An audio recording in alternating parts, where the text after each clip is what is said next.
welcome in, everyone. Sorry about that quick intro. It's things are still shifting and changing over my way, so expect to see some changes with the show next week for sure. But welcome in, Mark, Greg, RJ, Bullish Brahma. So nice to have you all tonight. Let's talk a little dispersal draft, and afterwards, RJ, we're going to talk a little bit more about you and your show and kind of what you do and your realm of things. All right. Sounds good. Thank you. How are y'all doing tonight? Great. Thanks, Matthew. Doing well, thank you. Yeah. Peachy. Thanks. Gotcha. Well, I appreciate it again. Let's try not to make this 2.5 hours. That's my goal here. Agreed. All right. So we're going to jump right into it. Anything you guys want to add, anything I may get wrong, anything that, any details, please speak your mind. Tell us what's going on and then your perspective on things. All right. Tonight, we're going to discuss the UFL dispersal draft. We'll talk about phase 1, tell a little bit more about phase 2, and then we'll close it out with Mark and Greg and hop back on to RJ. Sounds good. All right. So you guys all saw the news yesterday. UFL dispersal draft, mini draft is what they consider it. The mini, what they get 42 players total on each team, correct? Yes. Yeah. So it's somewhat confusing with the phases and the minis and the supers, but we're going to try to discuss a little more and get down to it.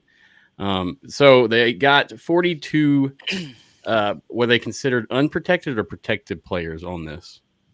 42 protected. Understood. So with the mini draft, that's taking place January 15th. We should be looking at the super draft, which consists of each team picking up 20 unprotected players. Is that correct? Yeah, I don't remember what the number is exactly of how many players. I know it was 20 for the mini dispersal draft. I'm not sure. It was, the final roster size going to the training camp is 75, so somehow they're going to get there. Gotcha. So you figure 42 protected. And you add in, and teams drafted anywhere from, I think, about 9 to 20 in the mini dispersal draft. So you can see how each team has a different philosophy in how to use this draft. Some perhaps waiting for the super dispersal draft to pick up more players. And you also have to remember that this was kind of buried in the press release that boy, I'm going to have a swear jar. I'm the same way. I'm going to be doing that forever. The UFL press release that was put out, and I have it right here. It notes free agency for players who were not selected or did not play in the USFL or XFL in 2023 will continue on January 16th. So it sounds like any players who were not selected in either dispersal draft and any player who's just simply a free agent. Free agency starts January 16th, which is the day after the super dispersal draft. At that point, teams can start adding more players to their roster to get up to that training camp limit. So it does sound like, based on that line in the release, and I know we had speculated, are they going to do another draft, a supplemental draft closer to training camp where they take all of the players who maybe ended the season on NFL practice squads but who did not sign futures contracts? Would all those players and more be put into sort of a supplemental draft? Those guys who maybe were not available to teams in these dispersal drafts, would they go into a supplemental draft closer to training camp to fill out those training camp rosters? It sounds like that's a no. It sounds like it's just going to be kind of free agency. Because if you're doing free agency, I don't know how you do a draft later on, because who's going to be eligible for that draft? Anybody who you would imagine would be eligible is being signed in free agency. So that was, I think, somewhat of an overlooked aspect of that press release that came out yesterday, of that free agency kicking off January 16th after the two dispersal drafts. Gotcha. So things are going to be shifting a lot. We're going to be looking at a lot of changes from what we already see now. Pulled up, I have the list of the UFL. Look, I did it myself. UFL team rosters. And I mean, we have a lot of names on this list and a lot of known names, whether you're a USFL fan or an XFL fan. And there's a lot of guys on here that we all know and love. I had a really good time looking at this list and really trying to break it down. But man, there is so much going on here between players and teams and coordinations of coaches. I mean, it's a lot. But hopefully today we'll try to get a little bit clear on it. What I've done coming in is I've picked basically 3 highlight players from each team. Now, don't get me wrong, there's more than 3 in each team for sure. Most of these guys are studs that I'm looking at. But I just wanted to get a few talking points and really hit on a few guys that were very crucial for offensive defense on each team. Did you guys have a chance to look at the list I sent you? Yes. Yeah.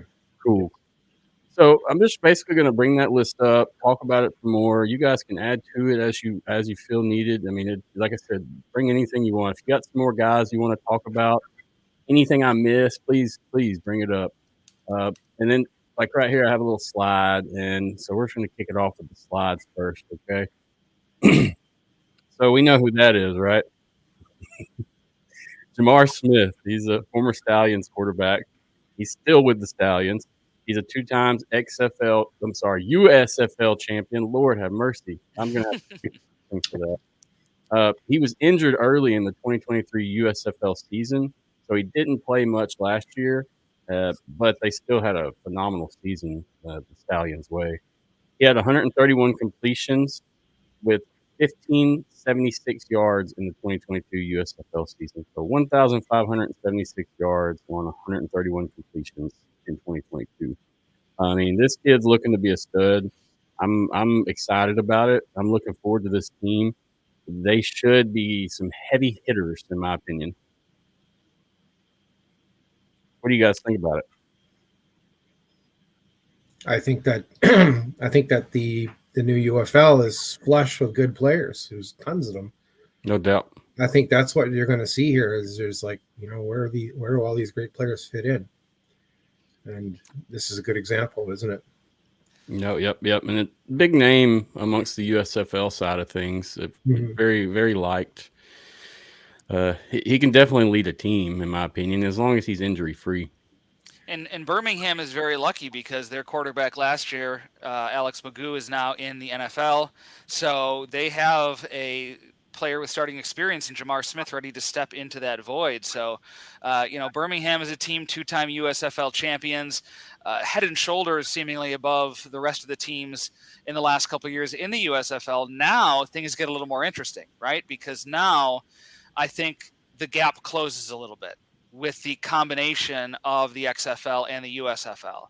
I think the floor rises a little bit, right? Because the teams that were good are getting better because they're replacing decent players with really good ones from the teams that are no longer part of this league. Mm-hmm. Whereas Birmingham, they already had good players, so they're picking good players back, but they're replacing good with good. So I think the floor sort of rises, and it'll be interesting to see if Birmingham can dominate the same way that they did over the last few years, and now that the teams around them have gotten even better. So more parity, maybe. As if we needed more parity, we're going to get more parity between the teams. I'd be surprised if we see a 1-9 team in this league like we saw with the Orlando Guardians. Right. So let's talk about the Orlando Guardians. So what happened to all their coaching staff? They've been sent away to a deserted island. I think we've not heard hide or hair of them. It's like they had to go to that island on Survivor, where if you're bad, you have to go there for a while if you don't get to play.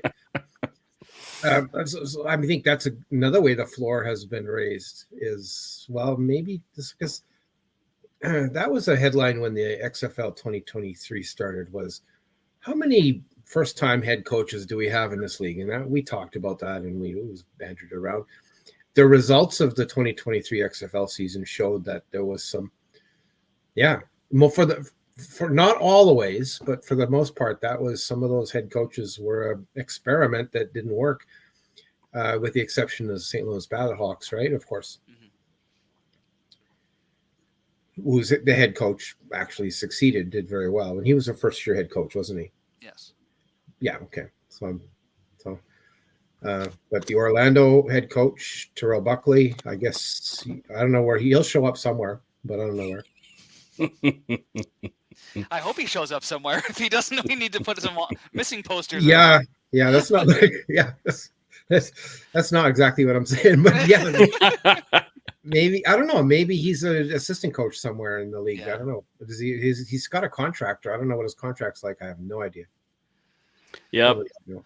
It'll be nice in the next couple of months for the dust to settle and really be able to check everything out. It's been so crazy this month, man. Last month we've had so many leaks and drops and this and that, and so when everything settles, I'm curious. Don't you think the UFL is struggling right now because they're trying to play catch up and they're marketing this thing now? They've been in the NFL games last weekend. They were pumping out UFL this and UFL that, which is great to see.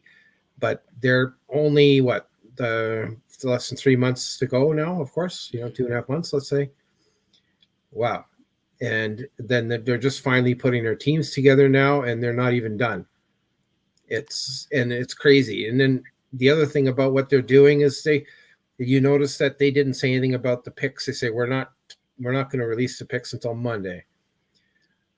So all last weekend, it was all on social. It was this player's gone here and this player's been picked here, and it was all, and all those rumors came true as far as I can tell, and none of them were false.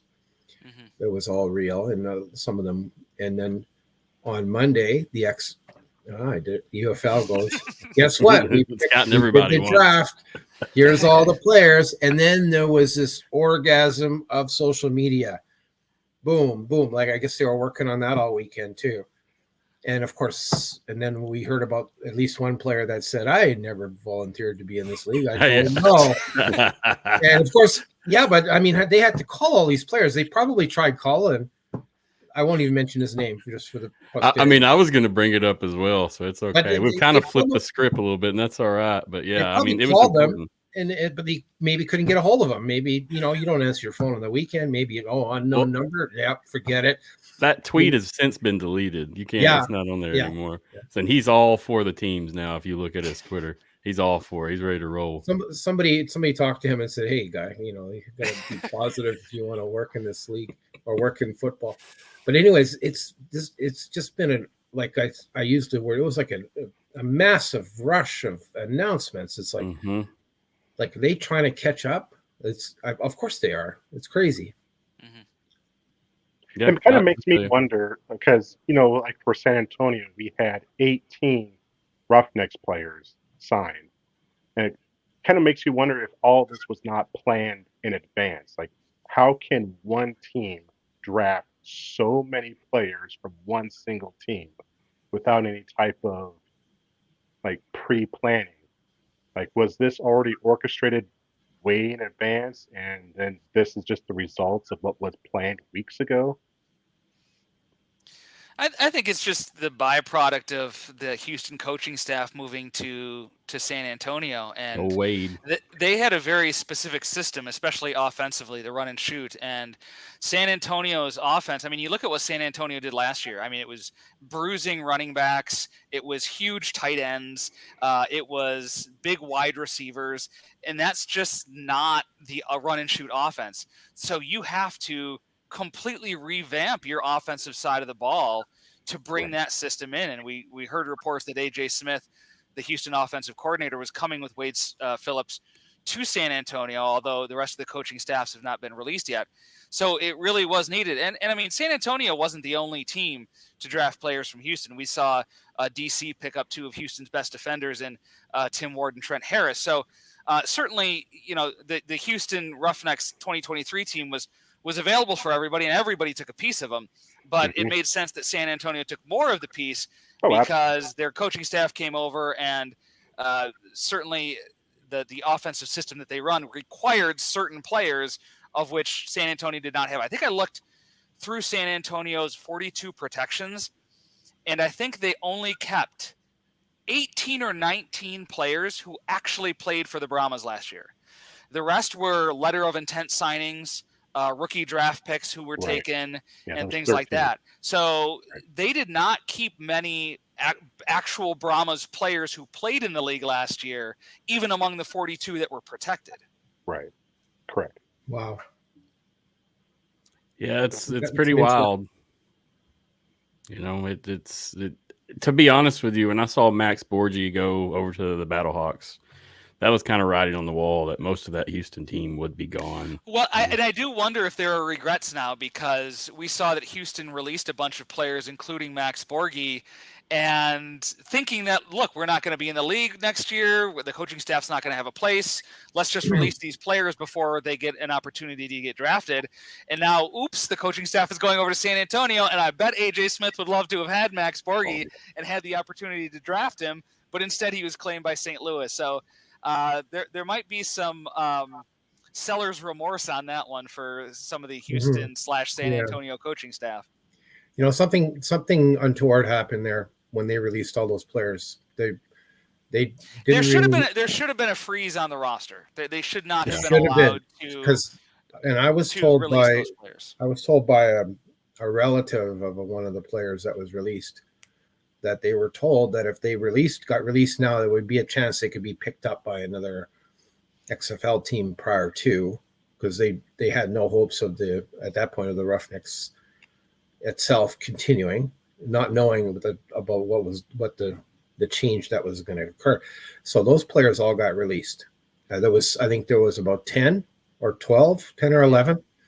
Now, when they came time to for the dispersal draft, one of those players was picked up by the DC Defenders. Now the name, I have the name on my fingertips here, but the player that I was talking to, their relative, basically his father, told me that he was told that he would not be eligible for the dispersal draft because he had been released. Mm-hmm. So he did not get picked, and none of those players got picked, but one did. And I responded back and I said, well, one did. So there's a little bit of confusion in what happened with the Roughnecks. I think they made a mistake by doing that. That's what I think. Yeah. So my question is this, and you guys may not know the answer, but say your guy like you're talking about, Mark, we come January 16th, can he be picked back up as a free agent? Free agent, yeah, but not but not in the next. Apparently, he's not eligible. He's been told he's not eligible for the next super draft. And in theory, being a free agent allows him to pick the team that he would want to sign with, as opposed to being drafted and being forced onto a team if there are multiple suitors for his services. So that may actually play better into his interest than being drafted. But Agreed. Certainly you'd like the security of being drafted too, and knowing that you're on a team and not having to wait until January 16th or after to sign with a team. Yeah. So I'll tell you who this was. This is he's a DB, Riley Tejada. Riley Tejada and his brother played for San Antonio, Ranthony Tejada. And both the Tejadas were not selected in this round of the draft. So they're both out there right now. That's they're a hot name. I mean, you heard a lot of PR from those two names. You know, they're brothers. They're the brothers. They're not twins, right? They're just brothers. No, there's a third one coming up. There's actually a third Tejada in the college system right now. It's coming out. Apparently, his father tells me he's better than the other two. It's like the Watt family, some man. Good football playing genes on that family. Their father was a college player. Gotcha. Well, I mean, I see what you guys are saying, and I'm curious to see how it all ends up. Like I said, that's kind of why I haven't analyzed this too much, because these rosters are going to shift. I bet we see some trades. We're going to see some people dropped and picked up. It's going to be a different spectrum come February 15th for sure.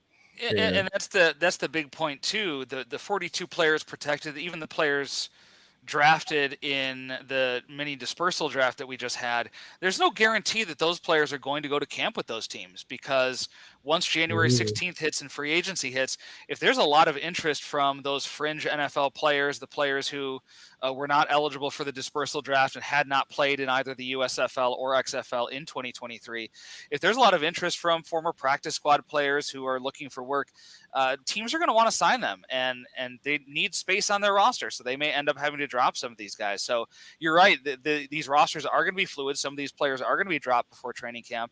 And that's just the reality of the business. There's always a transaction going on behind the scenes, if not in front.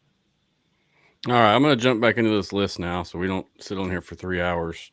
But I'm all for what you guys are saying, and I don't know.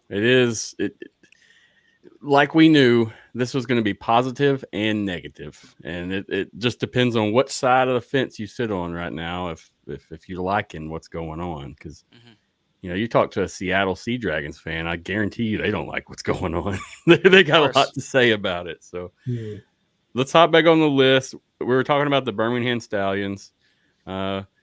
We had Jamar Smith. Just wanted to see if you guys want to add any comments to him, just talking about him and what he's going to offer the Stallions again this year. A winning season. I agree.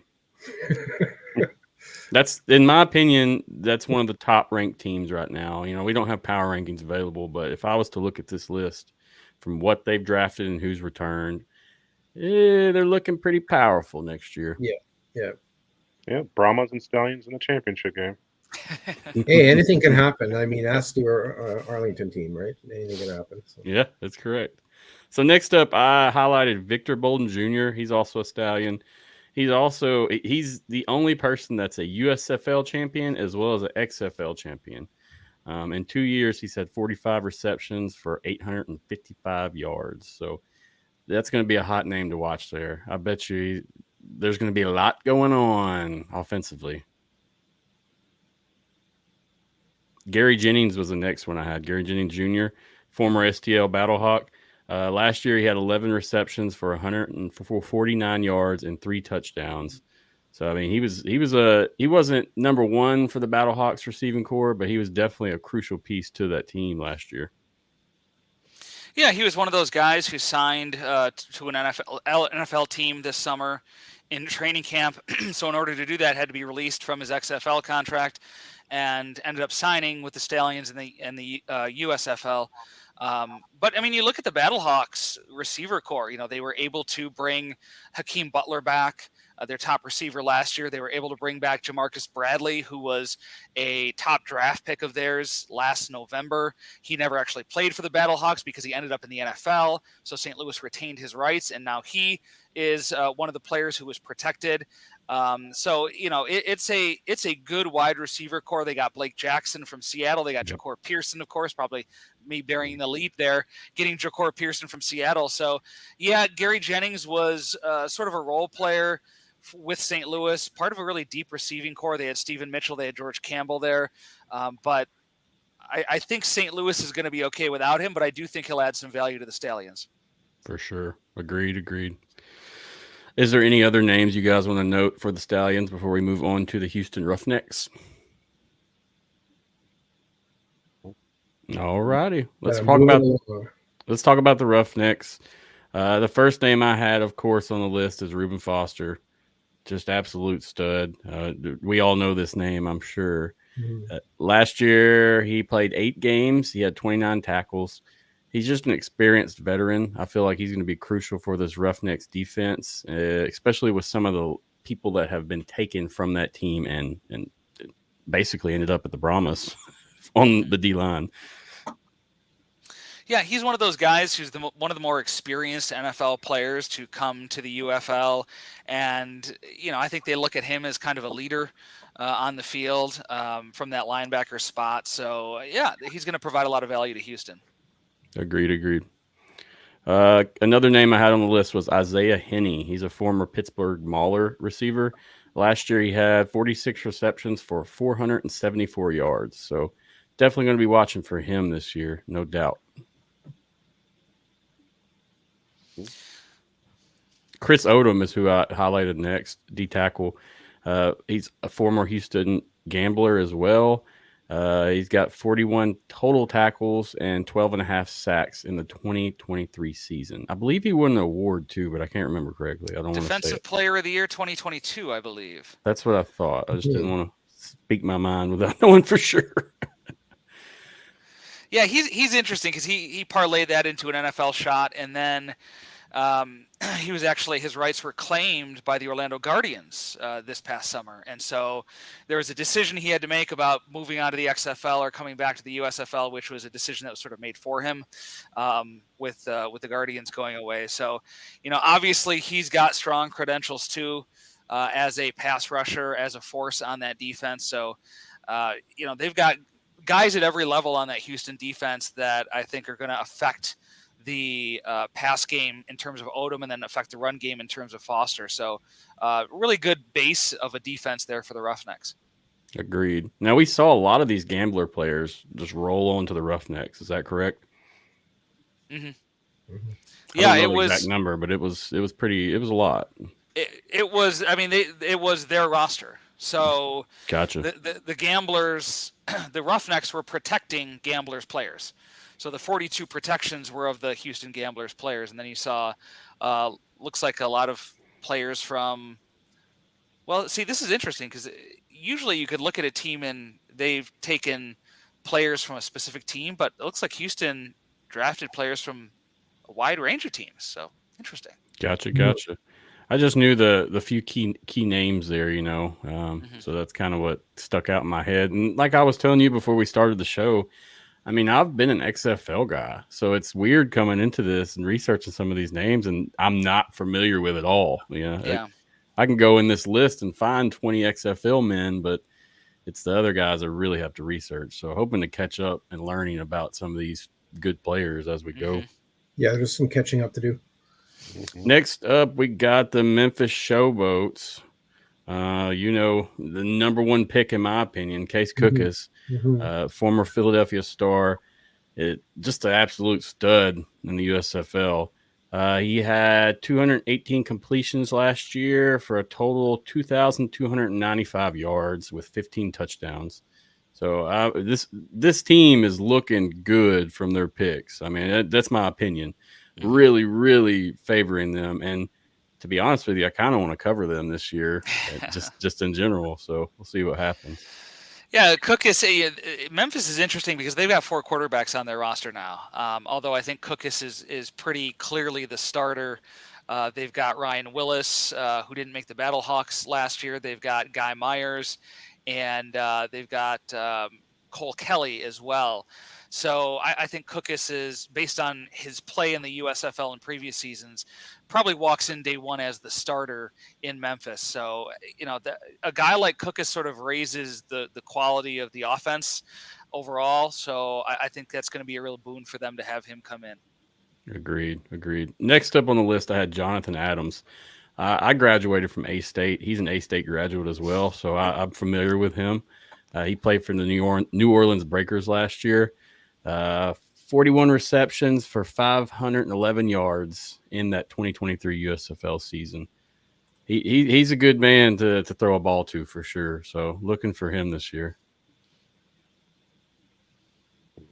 Next up, I had Darius Victor, running back, former New Jersey General. He was named to the All-USFL team and was named the 2022 United States Football League Offensive Player of the Year. That's a mouthful. Yeah, he led the league with 9 touchdown runs in 2022. Former New York Guardian, I believe, as well. Gotcha. XFL 2020 throwback. Oh, that's a good. I'm glad you remember that, man. I miss those days sometimes. Much simpler times, right? Oh, for sure. It's before all the mess. All right, so I'm going to move forward from that unless you guys got anyone else you want to note from that team. The Showboats. All right, let's move it on. All right, next up for the Michigan Panthers, I really like Wes Hills, running back, former New Orleans Breakers. He had 180 attempts last year with a total of 680 yards in the league. That was the most in the league in 2023. He had 10 TDs as well in that 2023 season. He made the All-USFL team. He should be a difference maker for those Panthers. Now, he went to college in Slippery Rock. Anyone want to guess what state that's in? Oregon? I have no idea. I think it's New York. I think. Let me look it up, because if I'm wrong, I want to. Yeah, I thought you knew too. I was like, come on, trivia. If I'm wrong, I want to take full responsibility for Pennsylvania. Pennsylvania, gotcha. I was close. Sorry, guys, in the comments. Honestly, we got RJ in here, and I don't want to cover his face up at the bottom. Every time I click a comment, he's covered up. So I see your comments. Probably for the best. If you're asking a question, I will note it and star it, and I'll ask here in a minute when we're done with the conversation. No problem. So feel free to ask away. All right. So next up for those Panthers. Now, I need help saying this. Cole Hakatuni. Did I say that correctly? I think it's Hikutini. Hikutini. I'm terrible with names most of the time. Tight end, former Michigan Panther. I did not have time to gather stats for this guy and the next guy I'm speaking about, but I was hoping you guys could maybe fill in the gaps about something about him. Hikutini was a guy I liked coming out of college, out of Louisville.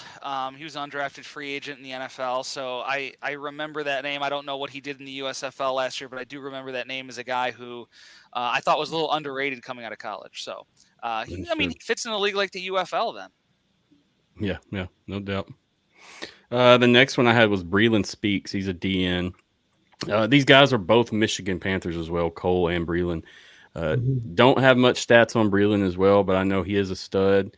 I just didn't have time to gather the numbers I wanted to here to speak about. Another guy with a bit of an NFL pedigree. He's played in the league. They have a really good defensive line, just looking up and down their roster. Daniel Wise out of Kansas in the middle. They got Kenny Wilkes out of Michigan State as an edge player, defensive end, sort of linebacker hybrid. So you had Breland Speaks in there as sort of a veteran. And, I kind of like how they're building that defensive line there in Michigan. Agreed. That he's a former Mississippi State graduate as well, I believe. Is that correct? I think so. I think that's how I knew the name originally. Sounds about right. Let's see. Mississippi. It's either Mississippi or Mississippi State. It's Mississippi. So it's Ole Miss. Yep. Gotcha. All right. Before we move on, is there anybody you want to add to this Michigan Panthers list? And guys at home, I know we're missing people. I get it, but I just wanted to pick some names that would be highlightable and that you could look up, and you're going to see these names at some point in this season, no doubt. All right, let's move on to the Brahmas. Now, looking at the Brahmas, man, they got a pretty good roster. And the only downside that I'm hearing from a lot of these fans and a lot of analysts is the quarterback situation there. But I know Cody Latimer should be a huge piece of this offense. Last year, he had 50 targets for 593 yards and 4 touchdowns. Number one receiver in Orlando, if I remember correctly. Is that right? Probably. Yeah, he was crucial. And they did a lot of dumps. They did a lot of catching up. So, that does have something to do with it. But, man, he's an athlete. And I'm so looking forward to seeing what he does this year with a decent team and slash quarterback. It's nice to see him that he's going to continue for another season with the league. And, see what he can do this year. Agreed. Another notable name that I highlighted was Devontae Beckett, linebacker. He was a former Houston Roughneck. Key part of their defense last year. Very, very, very good. Shifty. He can stop the run, no doubt. I'm very adamant that this guy will be a key piece of this defense. Oh, yeah, I think so. I want to let RJ take the Brahmas stuff first. Oh, he's got it. He's our Brahmas guy, so I'm gonna step away and let him take over this one. Let me hit up the last name, and then I'll let you have the floor, RJ. Yeah, so absolutely. Nick Holly was the next one I had. Now, last year he was traded from the Roughnecks to the Brahmas, and he didn't get utilized too much in that Brahma game, but I know what he can do. I know what he's capable of. I've actually had some conversation with him personally, and he's a really good guy. So also looking forward to seeing what he does there. I'm kind of curious how the relationship is there, considering they traded him off. I know originally he wasn't too happy about it, but so we'll see what happens. But RJ, man, what you got about your Brahmas? I know you're ready to talk about them. Well, we all know that Cody Latimer is going to be an absolute beast in San Antonio. Right now, he's the only tight end on the roster. But when you have him, you really don't need another tight end. He's going to be the man. And I think that with a better offensive line in San Antonio, you're going to see a better Jack Cohn. You look at the last 3 games of the season. Last season, he was throwing over 300 yards per game. The sacks were down. His accuracy was better. He looked really good at the last 3 games of the season. And with a better offensive line, you're going to see a better Jack Cohn. And having a tight end like Latimer is just going to make him even better. And then with Nick Hawley, yeah, he was traded during the season last year, and his appearance, his addition to the team, I think really was a good catalyst because looking at it, he and Jack Cohn really connected, and Nick Hawley in a short period of time was catching ball after ball, and he actually had the first 100-yard passing receiving game at the Brahmas last season, and he was an absolute stud at the end. So having that type of chemistry continuing on to this season, I think it's going to be great. Yeah, Nick's super physical, and if you ever meet him in person, he looks smaller when you see him on TV, but when you meet him in person, he's a large man. He's got some big arms, big legs, very physical. So I agree with that 100%. And the players that I'm really looking at for me personally, it's all offensive linemen. I mean, the other big signing we had was Alex Millett from the Roughnecks, and we had a couple people that had signed letters of intent that were drafted, like Joe Crawl. He was from the IFL, the Quad City Steamwheelers. I don't know how much you know about the Indoor Football League, but yeah, with him, the Steamwheelers only allowed 8 sacks all season last season, which is one of the fewest in the IFL. And we also picked up let's see, the other guy we picked up was Rashad Coward, an offensive guard also from the Roughnecks. He did have extensive time in the NFL. He was with the Arizona Cardinals, where he saw the most significant time. He had 39 games in the NFL. He started 19 games, only allowed 4 sacks in his career, and 3 of them was in one season. So I think that with the offensive lineman help and an improved line, you're going to see a very good San Antonio Brahmas team, because our defense was stellar last year, and we're just going to continue to get better. Agreed. Guys, you got any comments? Yeah, that was a good point by RJ about the tight ends, because I talked about sort of the transformation of the San Antonio roster, especially the offense. And we know that run and shoot offenses do not utilize traditional tight ends. So they didn't protect any tight ends that they had on their roster from San Antonio. And they only acquired one, Cody Latimer, who is really more of a wide receiver tight end hybrid. He's going to line up in the slot. He's not going to line up in line and block in the run game as a tight end. He's going to be a mismatch in the slot that Jack Cohn or whomever is at quarterback can take advantage of. So that was sort of, if you're looking at San Antonio and wondering why they have a tight end when AJ Smith from the June Jones tree, they don't utilize tight ends. That's the reason. He's not really the traditional tight end. He's more of a hybrid. And it's a time of change with San Antonio. I think they're going to be a lot more exciting offense next year, if anything. Agreed. Mm-hmm. All right. Before we move on, any other comments about San Antonio? Looking forward to see how they do. Same. And that RJ, that Jack Cohn thing you said is absolutely right. You know, I hope that he has the O-line and he's going to mess it up this year. I think so, and I think that we'll prove all the haters wrong, because I mean, Jack Cohn did get a lot of hate up here in San Antonio, but he was on his back for most of the season. Yeah. I mean, if you look at his percentage, his pass completion percentage, it's not the worst. It's not the best, but it's fair for what he dealt with. And with these line pieces, you know, this is the Roughnecks line from last year. Some of these pieces are really, really good. Mm-hmm. I mean, the Brahmas allowed 26 sacks last season, which was the 3rd most in the XFL, only behind Orlando and Seattle. And you look at the offensive line, we only protected 2, because Luke Juriga was the only offensive lineman that started every single game last year. The rest of the line was in and out, and we had the other offensive lineman, which is Cole Liaboa.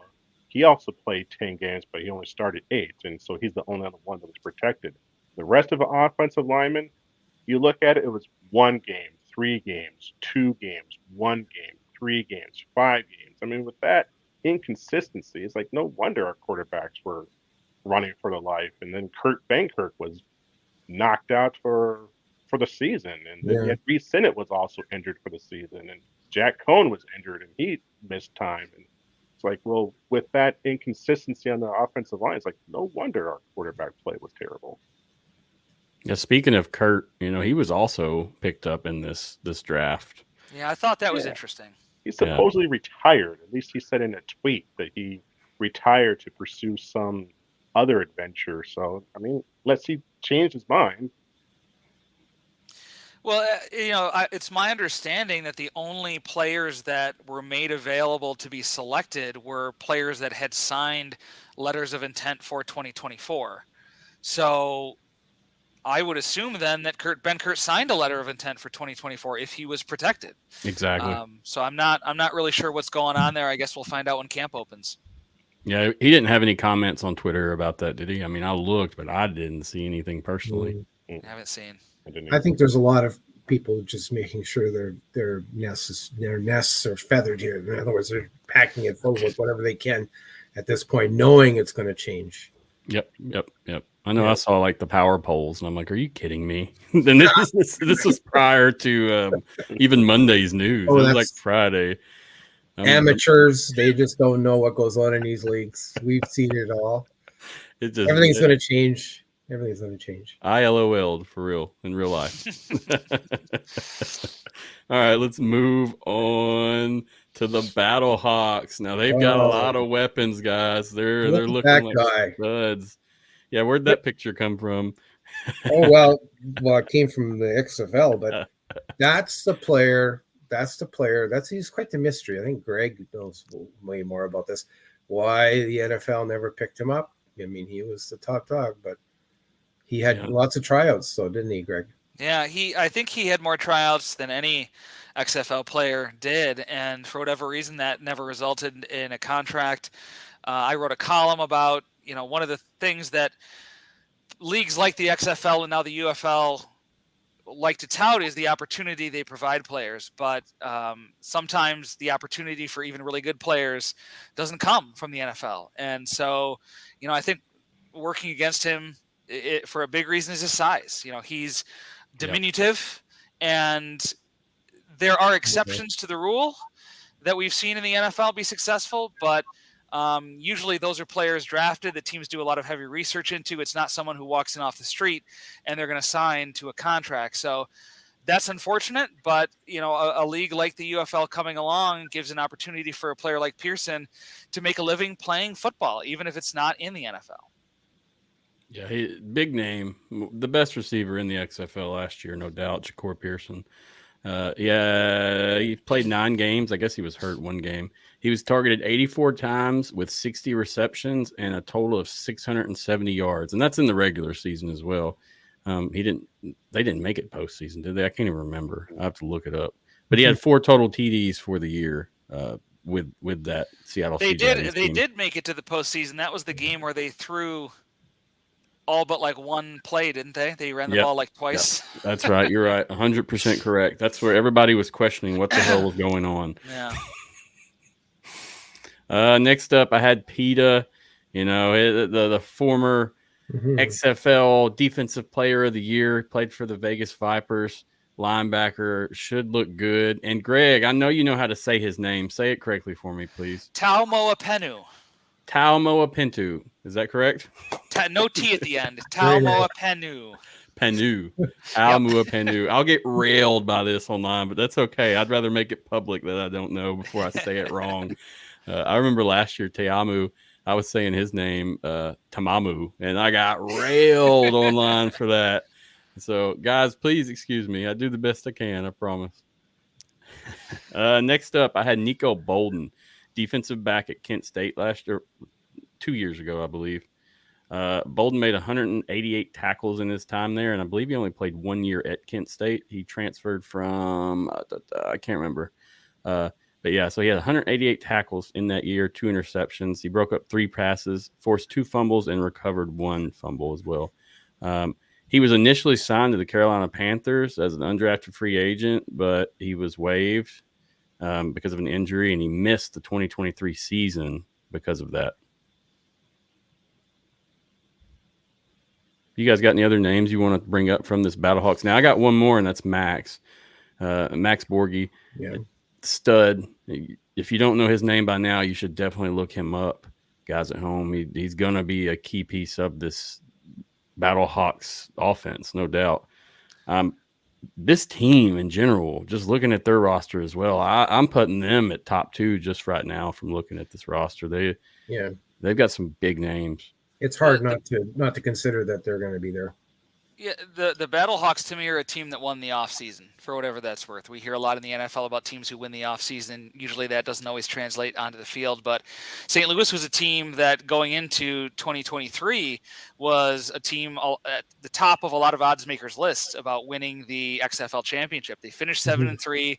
We know the controversy about them not making the playoffs and everything like that, but they got so much better with one caveat in the offseason. You know, they add Ja'Cour Pearson, the leading receiver in the league last year. They add Pita Taumoepenu, the leading sack artist in the league last year. They add one of the top running backs in the league in Max Borghi. They get a lot of players back who signed into the NFL this summer. I think they were the team among the XFL teams anyway that had the most players sign into the NFL this summer and then sign letters of intent to come back. They get a guy like Jamarcus Bradley, who they drafted in 2022, who, as I talked about earlier, ended up signing into the NFL, didn't play with the Battlehawks in 2023. It's kind of like a free draft pick they get this year. Mm-hmm. So they had a tremendous offseason in terms of adding top-end talent. The only question mark now is at the quarterback position, where A.J. McCarron is now on the roster of the Cincinnati Bengals, the 53-man roster. So there's no, do I sign a futures contract or not? Because he's not on the practice squad. He's on the actual roster. So he is going to be a Bengal heading into 2024 season. The Battlehawks did protect 2 quarterbacks, Nick Tiano, their backup, who started one game last year, defeated the Vegas Vipers, and Manny Wilkins, their backup, who ended up being the 3rd string when McCarron was healthy. So they've got 2 quarterbacks. The question is the coaching staff confident enough in Nick Tiano? Did they see enough in him last year to where they're ready to go into 2024 with him as the starter, or are they going to try to look to add another top-end quarterback between now and training camp? I think they're going to look for another quarterback for training camp. Agreed. Because they almost have to. Yeah, because you going into the training camp, you need to have that depth to try people out. Now, I just thought about Cole McDonald from the Roughnecks. Now, he was one of the players that was released just prior to Christmas. Now, where is he going to end up? Or is he going to come back and play in the UFL, do you think? Yeah, I don't know. I mean, he was a backup last year, sort of a gadget player with Houston, came in and ran the ball a lot, almost a wildcat quarterback for the Roughnecks last year. I'm not sure if he showed enough last year to kind of walk in and even compete for a starting job. He could find a spot as a backup somewhere, maybe in San Antonio. Maybe the Houston coaching staff liked what they saw, and they'll sign him back up once free agency starts. But yeah, so Phillips might bring him over, might bring him in possible. Training camp. Yeah. And of course, he was a big star of the XFL last year because he was featured in this series, TV series, and that. Yeah.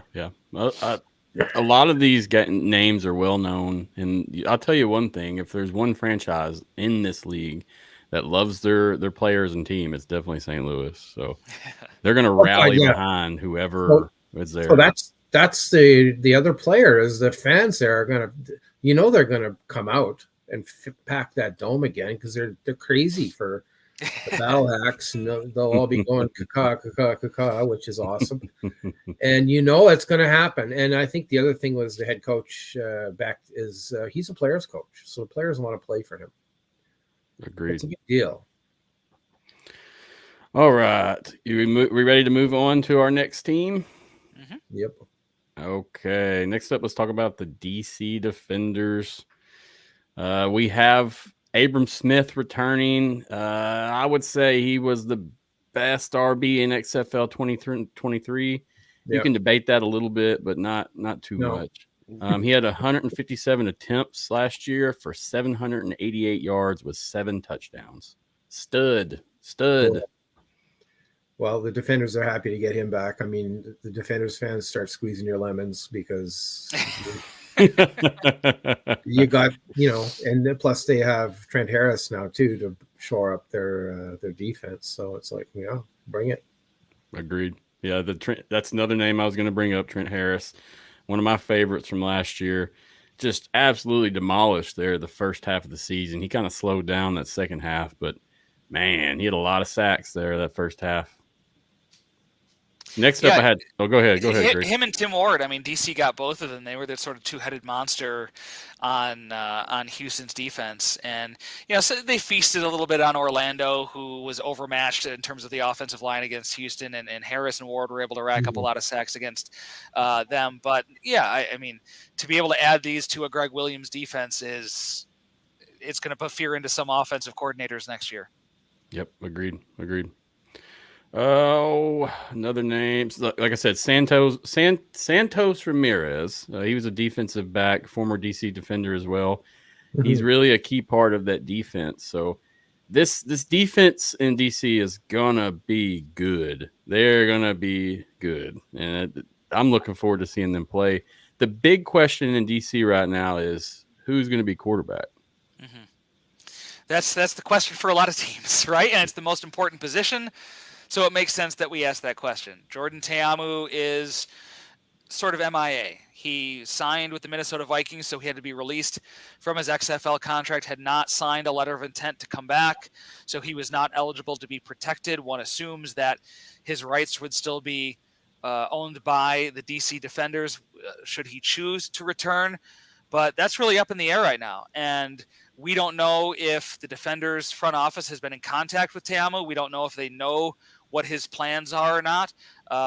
We know that they did not protect any quarterbacks in the draft. They only drafted DeAndre Francois, who is a backup in Orlando, who plays a similar style to that of Derek King, who probably isn't coming back because he took a quarterback's coach job at SMU, and it would be very difficult to juggle a position coach job at a high-level college and play football as well. So you could see Francois stepping into the King role, but that still means they're missing a starting quarterback. So it's either going to be Ta'amu or they're going to have to go outside the organization to find someone.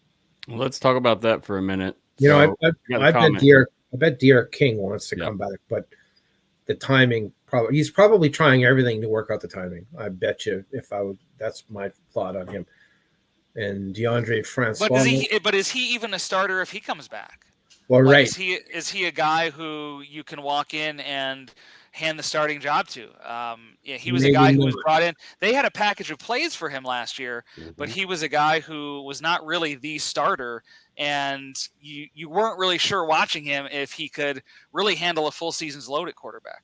Yeah, he was awesome on a green painted field in Las Vegas. That's like, bring him in. You got one of those fields, he's the guy. You had to bring up the field. Well, yeah, it's still fun to talk about. But he won that game for them in the rain. I mean, he was the guy. So you need a weapon like that, obviously, in this playing football this time of year. But if he came back, wouldn't he be he would be competing with DeAndre Francois in training camp for that backup role, that running quarterback backup role? A lot of folks were kind of bashing DC for their QB pick, and this is from my observation online. Do you think they know something about Ta'amu that they're going to get him back? There's got to be something going on there, whether it's King or Ta'amu. It's one or the other. They've got a plan, I think, in action, and we'll see it unfold soon. Yeah, I don't think Francois was drafted to be the starter. Let's make that clear.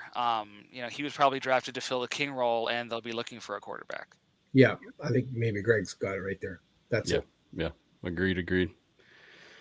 Before I move on, is there anything else about these Defenders we should discuss? Beer Snake, why? Beer Snake, lemons. How much money does it cost to make one of those beer snakes? I want to know. I want some reporting on that. Well, hopefully it doesn't get banned again this year for a short time. Well, that was silly. That was very silly. Yeah. I'm looking forward to the Lemons. I really hope I can attend a DC game this year. I've never been to DC. I'd love to go for a game. That would be fantastic. So we'll see what happens. But yeah, I'm very impressed by their soccer field setup. I've heard so many things about how intense it is to play there and just be on the field during a game. So really looking forward to that aspect. Yeah. Good for them. Next up, let's talk about the Renegades. I left them for last because I feel like there's going to be a little QB controversy there. First up, I've got Lindsey Scott, picture of him in college. His final season in UIW. Scott set a new FCS record for touchdown passes in a season with 60. He finished the season with 321 completions on 453 pass attempts for 4,657 passing yards and 60 touchdowns. He also rushed 12 times for 712 yards and 11 touchdowns.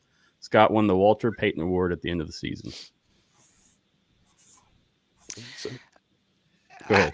You're right. I think the Arlington quarterback spot is going to be interesting. And if we had not known, if it had not leaked that Scott was the first pick by the Renegades, we would probably look at this list and say, oh, they got themselves a nice backup quarterback, whatever, when Luis Perez retires or wants to move on with his life. But the fact that he was the number one overall pick really makes you wonder, are they going to spend a number one overall pick for a guy who may not play much the first year? So that does make you question, okay, I know that Luis Perez turned Arlington's season around to the point that he led them to a championship, but they're drafting Scott with the number one overall pick. What's his role going to be in 2024? So that does raise some questions. Arlington was a team that had, I think, 6 or 7 quarterbacks that they had claimed at one time or another or had signed letters of intent. So they were really stockpiling quarterbacks. Now, they didn't protect them all. They only protected Luis Perez and Holden Ahlers, and then they drafted Scott as well. So their quarterback room might be full at this point, and it's a good one for sure. They've got 2 young guys to push Luis Perez, that's for sure. And perhaps, if Perez is only going to give it one more year, they may be getting ready for 2025 already. Yes, sir. Yeah, we had a question from XFL Mike G. How did he end up in Arlington? I know he signed to the Houston Roughnecks originally. He had that LOI back in, July? And so he wasn't protected, I guess, and rolled out to another team. Yeah, I mean, he couldn't be protected because he was on a team that no longer exists. Understood. So I bet San Antonio, which is Houston's coaching staff, would have loved to have drafted him. Yeah. But Arlington took him number one overall, maybe as much to avoid having him go to San Antonio as much as utilizing him themselves. We had some more comments. Lindsey Scott or Luis Perez, who you got? The controversy has begun. Yeah. Championship team controversy. We got to love it. XFL Mike G said Perez plays and they groom Scott. And I could see that, but I could also see Perez being a good trade tool to get some more utilization. Yeah. He's shown his worth as a trade. He's a tradesman. Yeah. He can go anywhere and play. Yeah, he's not messed up about it.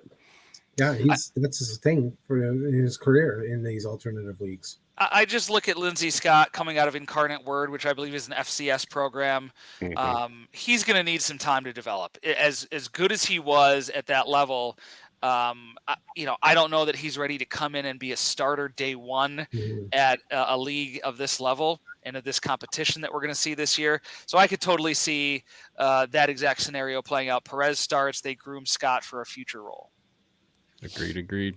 I'm a huge Lindsey Scott fan myself. My wife and I actually covered UIW last year when they were doing their playoff run. So we got to interview him a couple times, and she wrote a couple articles on him. He was a very nice kid, very polite, very friendly, just an awesome kid, someone that you can really, really get behind and root. And I was really hoping he was going to come to San Antonio because I would love to see a local kid. Honestly, RJ, I think he would have, because he's a guy who fits what A.J. Smith does on offense. He's a quarterback who fits what they do, and I think he would have been perhaps even a first-round pick of the Brahmas had Arlington not had the first pick and drafted him with that. Yeah, it was supposedly we didn't have the first pick because of a trade last season, mid-season, which I mean, I follow the team closely, and I don't recall any trade with Arlington at all. So I'm still confused of So why the we didn't have a first pick. the way it was told to me by Mike Mitchell, so it was relayed to him this way, was that the trade happened during the rookie draft. So it wasn't actually a player for a pick. It must have been a rookie draft pick in exchange for what was to be a pick in the November XFL draft. Of course, that never took place because we had the merger. So that would apply to the very next draft, which was this draft. That's how I understand it. I'm not saying it makes any sense, but that's my understanding of how it played out. Understood. Yeah, I was going to ask you about that as well because I didn't even want to try to tackle that personally. Hey, we had Cody Latimer. He commented on the show, guys. He said, "Keep it going, fellas. Love the talk." Cody. Tear up that lead. All right. What's up, Cody? Good luck this season, man. Seriously, we'll be watching. He must have heard we were saying good things about him. So his ears were burning. Yeah. The show is spread around. We're definitely getting out there more now that everything's hit. But I tell you, man, there's about 8 shows that have popped up regarding here we go again, UFL and especially this dispersal draft. So, Cody, man, appreciate you watching and commenting. We look forward to your season, brother. Amen. All right. So, we got a couple more names here. Added Agene Harris, former Houston Roughneck DB, another key part of their defense, I feel like, personally. I believe he had 5 interceptions on the year. I didn't look at it for sure. There was a lot. And so at one point he had the most in the XFL. I think someone passed him by 1 or so. But. And you can see Coach Phillips didn't waste any time bringing him over. Yeah. Very active on the field. When you watch him play, dude, it's everywhere. He's not sitting in one isolated position. He's ready to roll. And I believe he's a returner as well. Yep. Very shifty, very quick, agile. Next up, I had Vic Beasley, former Vegas Viper linebacker. Interesting thing about Vic was he was one of the first-round picks in that 2023 XFL draft for the Vegas Vipers. We all know how the Viper season went, but there was a lot of different controversies with that team that we don't even need to get into specifically. But yeah, guys, any other names on that list that you wanted to share or talk about? I mean, anybody that you guys want to highlight, please do. This is the time to talk about it. I don't know. It was a good list, and obviously there's way more depth we could talk about. Mm-hmm. I'm wondering if anyone knows what's going to happen with Hines Ward. Is he just has a wrongful dismissal lawsuit? Is that basically where he ends up his time with the XFL, UFL? Yeah, supposedly it was a contract that he was only on a 1-year contract and that refused to have less money coming into year 2. Okay.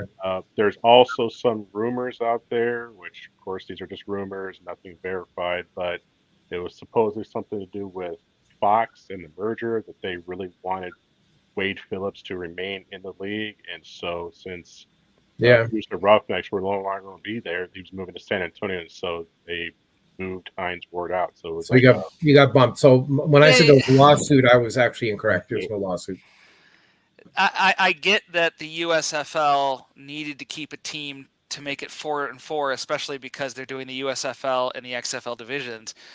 But if Fox really wanted Wade Phillips that badly, I just don't know why you don't move Houston's coaching staff of the Roughnecks and keep them with the Roughnecks and move. Right. If you're going to get rid of San Antonio's coaching staff, bring Curtis Johnson and the Gamblers over to San Antonio, right? Because Wade Phillips has much more of a history in Houston. I mean, that's the big draw. That's part of the attraction is Wade Phillips back in Houston, where he coached for so long, where his father was such a legend in coaching, and now he moves to San Antonio, and I don't know. It's a mess. Yeah, you bring up some very valid points there, Greg. It was a mess, and I think, wow, it's like, we thought the Houston Roughnecks were dead and gone. No, they're not, because they're so popular. But they're just, and it shows you. Name. It's like it shows you how last minute this happened, where Yep. Mark Lillibridge, Houston Roughnecks DPP, signs off on social media, and then a week later he's the Brahmas DPP because all the coaches move over there. Like, yeah, I mean, so they didn't know what was going to happen. This is all a surprise. Yeah, this was, and I had to laugh because I don't know if it was in a press release or if it was something said on television. Oh, the Houston Roughnecks and the Houston Gamblers were both very successful franchises and very successful, great. They have great trademarks and great images, but we moved the Roughnecks over to be the Gamblers. I'm like, well, if the Gamblers were such a successful trademark and it was so iconic, then why did you get rid of them? Like that, the way they phrased that made no sense. Oh, the Gamblers and Roughnecks are both great, but we got rid of the Gamblers and accepted the Roughnecks. Well, then the Gamblers weren't that great if they couldn't stand alone and you could just jettison the Roughnecks. I don't know. The whole thing is just, it's a mess, and it's over with now. And this is what we have. And now we can move forward, I think. Well, that's right. Yep. And I wonder if Matthew can answer this, because Matthew has an inside track with the Houston. Are the Houston Roughnecks fans going to stick around for this new Roughnecks that are actually Gamblers? Yes. And from my judgment, yes. Many of the super fans I've dealt with, talked to, even normal everyday fans, were ecstatic that they kept the brand. Personally, as a Roughnecks fan, I wasn't too happy with it. It's a sheep in wolf's clothing, it's just a little different to me. And that's my personal opinion as a fan. But from judging a lot of what I've seen, who I've talked to, I mean, we covered this Roughnecks brand popularity for months, trying to help just put it to the front of this conversation. And I think it eventually worked. And you can see Mike G said they saw the Roughnecks petition. Yeah, that petition had, I think it had some juice. I think it worked. Yep. And it's not a one-person effort. This was a collective effort amongst many fans, media, people that are just getting their voices out there. And the interesting thing was you didn't see a Gambler's side of that equation. It was the Roughnecks fan. Yeah. So I do believe they'll support this team, and they'll be there in similar numbers as what they were last year. You got to remember they were middle tier in terms of attendance, so it's not like they're going to expect 20,000 out. I'd say 15 will be lucky. Well, they should be able to do better. I mean, they did better with XFL 2020. I mean, definitely better with XFL 2020. I don't know what it's going to be like with the new stadium, which they haven't announced. That's rumored to be Rice Stadium. I'm wondering if that will be good for them. I hope it is. And that being said, to all the Roughneck fans out there that fought for it, pat yourself on the back. It actually worked. But agreed. It worked in a way that you never dreamed of, but it worked. The fans signed the petition too, and I'm not even a Roughnecks fan. I know. I signed it. I mean, it took 3 seconds to sign. You just signed into it and signed your name. It was super easy. Yeah. Well, why not? I do enjoy the fact that the league or leagues, the UFL, listen to the players. They listen to their comments, the shows. That tells me that they're actually on the ground working. They're not just sitting up in their executive boxes pointing down decisions and ruling over everyone. So I'm happy with the way things have turned out in terms of, for the fans. Personally, a little disappointed, and that's why I'll be checking out Memphis probably some this year, and especially with that stellar roster they got. But still love my Roughnecks, still love Houston, still love the fans, and good luck to them this year. Seriously. Yep. And I know there's talk of bringing back like the Sea Dragons in the next year or the year after. I'm wondering how realistic that is, like for them to expand next year. Seems kind of unrealistic to me. And of course, I do believe the UFL wants to go back to Florida. I believe that's what they feel they need. And and how that happens and when it happens, that could be tricky. Because they've been lots of teams have been to Florida. Now I think somebody recommended that maybe the Orlando Apollos might be a good brand to bring back because they were popular. So, or not bring back. Orlando's going to be revived out a little bit there. It's going to be hard to get that fan base back. Most of those people are very disappointed. I knew an individual that I'm close with that covered the Guardians, and he was he was all Guardian. He loved it. That was his thing. And Yeah. super disappointed with what's happened, but he's still going to continue to pursue the league, just a different team. Well, there was that one Guardian fan that used to dress up in like a Wolfman thing. Is that the guy? No. This is actually a media coverage member. Oh, sorry, I missed it. I didn't want to say his name. They have their fan base, but I mean, yeah, they've been burned. You know, the Orlando Rage. I mean, come on. Speaking of burned, if they keep the same schedule in terms of starting in March and ending in June, that's going to be a really tough sell in a lot of parts of Florida where it gets really hot and humid. And there's not going to be a lot of fans who are going to want to sit in a stadium in the middle of the afternoon in 95-degree weather with 100% humidity and watch those games. Yeah. So and it's going to be rough in Texas too, right? Same thing in Birmingham, guys. It's right. going to be similar. So this year they're starting on March 30th. Is that just this year? Do you think? Like that's what I was wondering too. I was wondering, is that necessity because they're so far behind with all the merger stuff and they plan to go back to February start next year, or is this just the schedule that they're going to have moving forward? I don't think we're going to know until next season rolls around. Well, I think for you, RJ, the Alamo Dome is air conditioned, isn't it? Oh yeah, So, that's a nice place too. You start playing all your games down there, I think. Absolutely. Yeah, and in my time in the Alamo Dome, I remember I was even cold. I had a suit on, I had a jacket on, and some nice slacks and stuff, and I was still. That wasn't just the cold beer you were drinking, was it? Oh no cold beer in the press box, sir. Just that free barbecue. Anyway, guys, I had a couple questions I wanted to run through before we let you guys go. Is there anything else you want to discuss regarding the dispersal draft? And once we answer these questions, we're going to talk a little bit about phase 2, and then I'll let you roll out if you're good with that. All right. We've already sat on here for an hour and 18. It's definitely going to be a 2-hour show. Definitely. All right. So I had one fan, Philip. He said, drone cam, yay or nay? Do you guys remember this drone cam from the USFL season last year? Yeah, it would buzz around. Yep. Yeah, I think it's a great thing. I would love to see drones in the UFL. Do you need a drone cam if you have a sky cam? I mean, what's the difference? I think it could just get a little closer to the action and get out real fast. Yeah. You know, it could zip in, zip out, get angles that you can't see typically.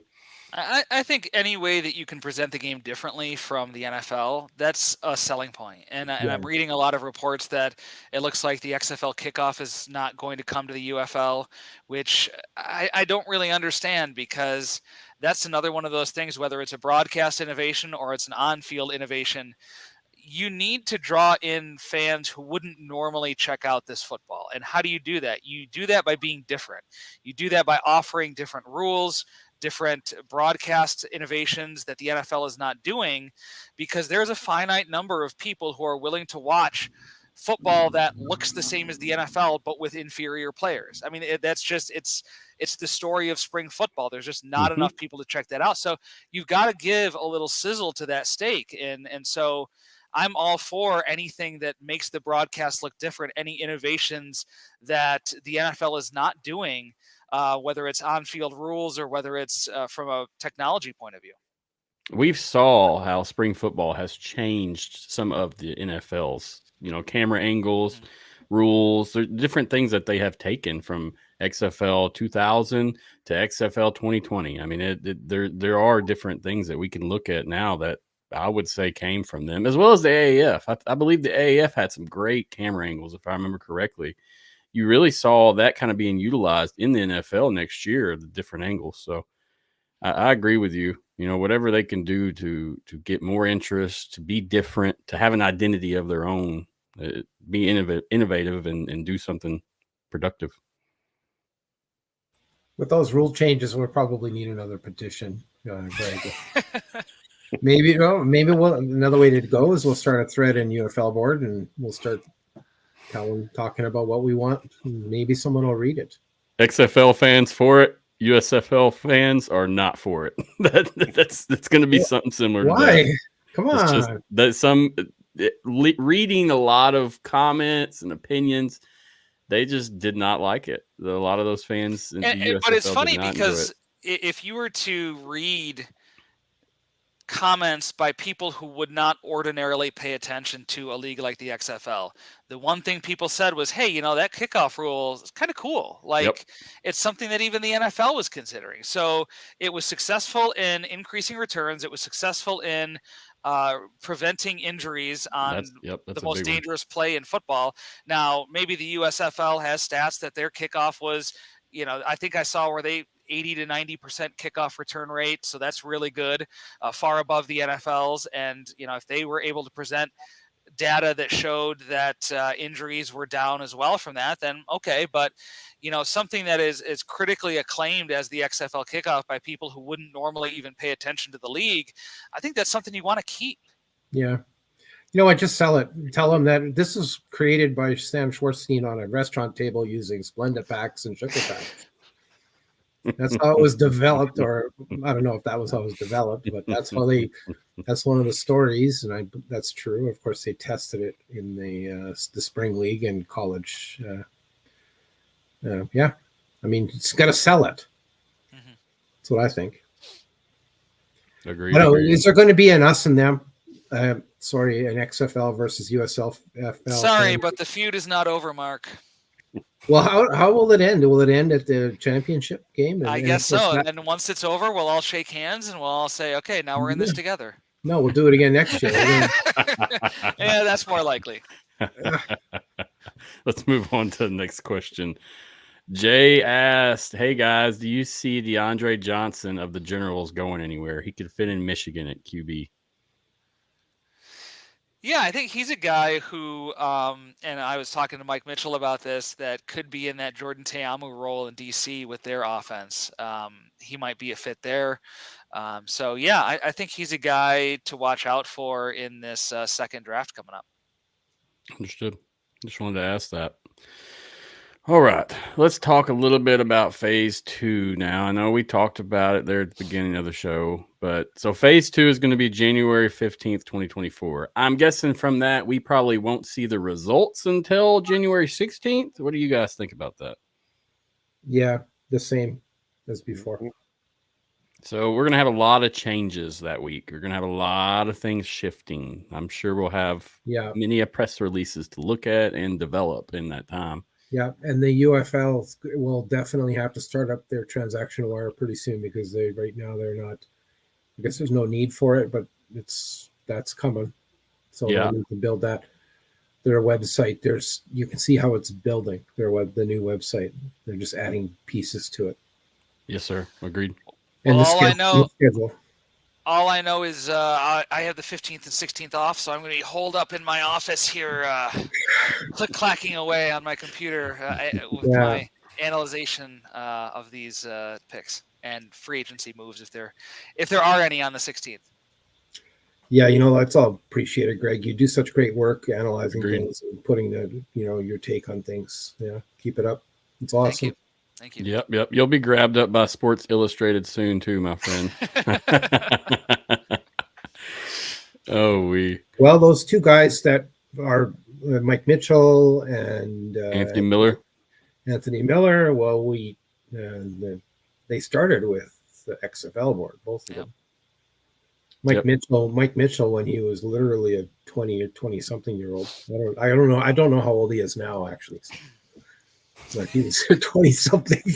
And they've been on the show multiple times. They're great. They're great knowledge sources for the spring football stuff. So. But you can see how SI Fan Nation is now covering, because of those two are writing for it.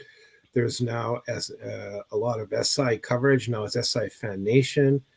But it gets mixed in, and you can see how that provides coverage for the UFL. Positive coverage, because that's what these guys are putting out.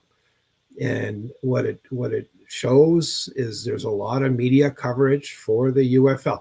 Probably more now than any other version of XFL. Agreed. There's a lot going on. So if you're watching the show, I appreciate it. Taking the time. I know there was 3 or 4 different shows playing tonight regarding these topics. So appreciate you watching and listening to us, everyone at home. Well, why wouldn't we listen to you, Matthew? Oh, they came for you and Greg. They didn't come for me. You're too modest. You're too modest. You're too modest, Matthew. You put on a good show. I appreciate that. And this show, really, I've always, since we started the live, and interesting enough, you guys were the first two on the live when I first started this. If you don't remember episode 1, groundbreaking. There's something so much more enjoyable to me than to have experts come tell me what their opinions are and what they know. Mm-hmm. You know, me as a person, I don't want to sit here and tell everyone what to think.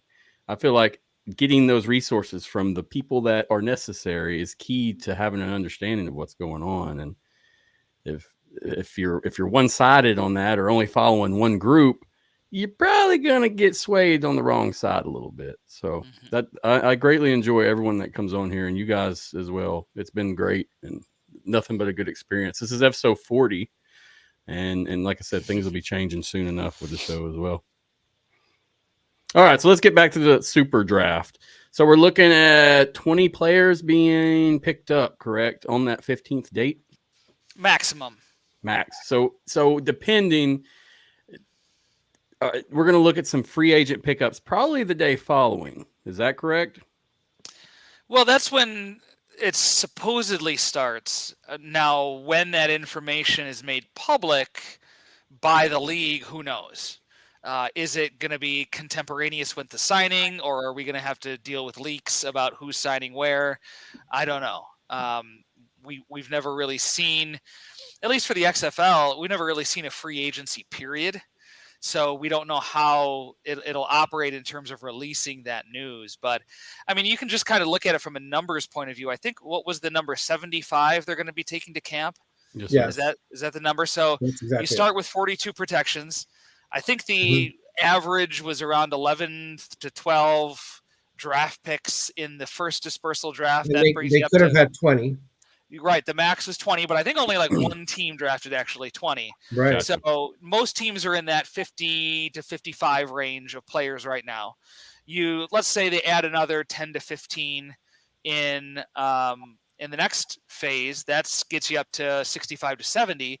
So now all of a sudden you've got anywhere from 5 to 10 spots open for free agency or anything like that. So, that's just kind of a ballpark of what we may be looking at. Every team obviously is going to have a different philosophy on how to utilize the draft, different needs and different things that they're looking for in players in these drafts. Yeah. So, they get that super draft done and then just wait, because there's probably, I think every one of these teams has players they have just waiting in the wings, the free agents. Yep. They're just going to start bringing them in.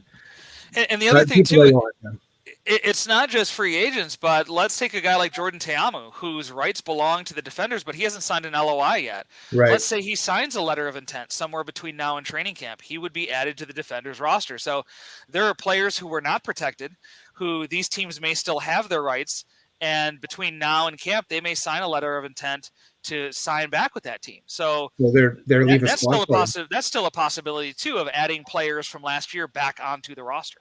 So they leave spots for them. They'll leave the Yeah, for sure. They will. There's no and way hopefully around it. hopefully they're in contact with those players. They know what players are absolutely not coming back. They know what players are maybe on the fence. They know what players are coming back but maybe haven't signed for whatever reason yet, or whatever the case may be. So they may have their list of that as well from last year. Every year with these leagues, we see all this roster churn. And this year, you know what? We're going to see it. But guess what? The training camp is coming quick. So this roster churn is going to be faster. Yep. And there's going to be a lot of things going on between now, because training camp starts on February, later in February, right? Third week of February. 24th, I want to say. Oh, wow. So that's around there. That's like 5 or 6 weeks away from now. Mm-hmm. And this is really the first time, I know it's not the XFL anymore, but this is the first time in XFL history that you have teams coming back with players who've already played a season. So that's a very unique aspect. If you're someone like me who's followed spring leagues, but basically the XFL, it's a unique experience to have a team, not only a team returning, but also players returning from that team for a second season with them. Cool for the XFL. I know the USFL fans are listening to this saying, yeah, that's nice. So what? That's so 2023. That's the last year for us. And you know what? That brings back to that whole thing. I mean, why did the XFL have to wait so long to get back on the field? Like they kind of dogged it, and they played that CFL thing, and they kind of played that deal. But if you look at what they tried to do with the CFL and merge with the they didn't call it a merger, but they were looking to merge. And why? Because they didn't want to compete with them. Now, last few months ago, I don't know when, Greg had a poll on XFL board at the time. It's UFL board now. And the poll said, when do you think that the USFL and XFL will merge? And the majority of people that answered the poll said, no, not this year, in the future, soon. But then, of course, boom, it has to happen now. Yeah. Why? Because you know what? I get that. They didn't want to compete forever. They were just beating each other down by competing. Mm-hmm. So they're going to get together. The disaster is half the players are going to lose their jobs. Half the coaches are going to lose their jobs. That's a disaster. That is. But they needed to do this. They felt they needed to do it sooner than later. So, yeah, I think confidently we can all say we didn't see this coming so fast. I can at least. Yeah, for sure. I think I don't like it. I've had multiple people that I interviewed prior to that September news drop or whenever it was exactly. And I would always ask them, hey, what do you see of the future expansion of this league or the combination of two? And everybody was, down the road, we'll see this. A few years later, we'll see that.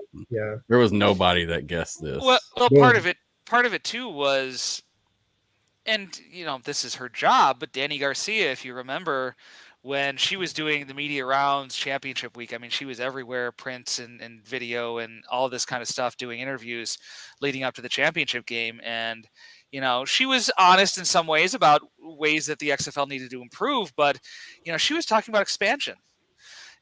So that doesn't give me, as someone who covers the league, the idea that the XFL is in such dire straits that they need to merge with the USFL to survive. The fact that they're talking expansion means like they're ready to go. They're ready to spend more money. And in fact, it was the opposite. They contracted. They lost 4 teams. So that was just kind of it's kind of bizarre to look back at that now. And it kind of felt like the left hand didn't know what the right hand was doing. Like Dani Garcia and The Rock were out doing media, thinking one thing, and Redbird Capital, who was in charge of paying for all this stuff, was looking at the books and thinking another thing. I don't know. That's just my speculation, but it certainly feels like exactly how it went, right? Looking back on it, something was off there with that relationship. Now, Dani Garcia has lost her team because the Orlando Guardians was in her backyard. She was all in for that. She lost her team, but it's like, that's a story. The story of what happened and who said what and how it went down is a story that it'd be cool if we knew the answers. I think that would be a cool story to tell. Now, would I ever know the answer to that? No. Can I write about it? Probably not. No one's going to tell you anything because they all play the media. Like Dani Garcia is a media. She mastered the art of media relations. She knows that's been her job, and she's built an empire on that. Mm-hmm. She's not going to spill the beans, but there's beans there that could be spilled. I know it. Mm-hmm. I'm a fan of beans. I like beans. You like beans? Terrible. I hate them. Magical fruit. You don't like some white beans now? A little cornbread, I don't like y'all? any kind Come of on beans. now. I don't like any kind of beans. Come on down to Mississippi. I'll show you some good jelly beans. I promise. If they're Starburst jelly beans, I like them. But most jelly beans, I don't have any time for either. Especially in tacos. But I'm telling you, there's a story there beans. that could be written about, and it could be the story of that would be great. But will we know? Probably not. And The Rock is I guess he just does what he's told to do. I mean, he goes out and promotes. And now I wonder if they're going to talk about Player 54 this year. I wonder if they're going to do that. I think maybe that's dead. He was talking about it at one of the press deals. Which one was it? The NFL. I think the NFL one. Or was it the College Day one? I can't remember. I can't remember either. I think he'll bring it up, but I don't think it's going to be as much of a focus as it was for the XFL. Yeah, it'll be a talking point, but think about what a focus that was, because they even sold jerseys with 54 on them. I mean, that was, I don't know how many people bought one, but. All right, let's move on. I'm going to ask you guys a question, then I'll let you get off here if that's okay. Yeah. All right. Now, before I move on, I want to note there are a vast amount of unclaimed players available right now. There's a lot, and I tried to find a list, but there's not a compiled list. There's a team here that has these guys, and teams there that don't have these guys. So I'm curious to see a list, hopefully soon, of who exactly they're picking from this phase 2. And that'll be interesting. Well, you could estimate a list by the remainder, but I mean, are they all exactly? Are they all in? You have to look and see, are they here? Are they there? Did they come? We don't know. I'm curious. That's tricky. Oh, interesting. So I thought maybe you could go to the XFL rosters page and still find some information, but it looks like that redirects now to the UFL website. Yep. So, it will be interesting, to see what kind of transparency the league has now. We remember that XFL in 2020, they announced everybody who was in the draft pool, right? They were very transparent about what players they were picking from, who was being picked what round. XFL 2023 was not that way. They were very secretive about even like what rounds players were picked in for the rookie draft. And I think part of that we surmised was because they were protecting themselves against the competition, right? The USFL was out there ready to poach their players, and they wanted to be as secretive about who was picked where as possible, so the USFL maybe couldn't use it as leverage to get some of those guys over. Now that the two leagues are working together and it's one league, the hope is there's a little more transparency in these player drafts and player procurement going forward. Hopefully. Hopefully. 2020, you just gave me a wow, we had lots of information in 2020. It was crazy. Yeah.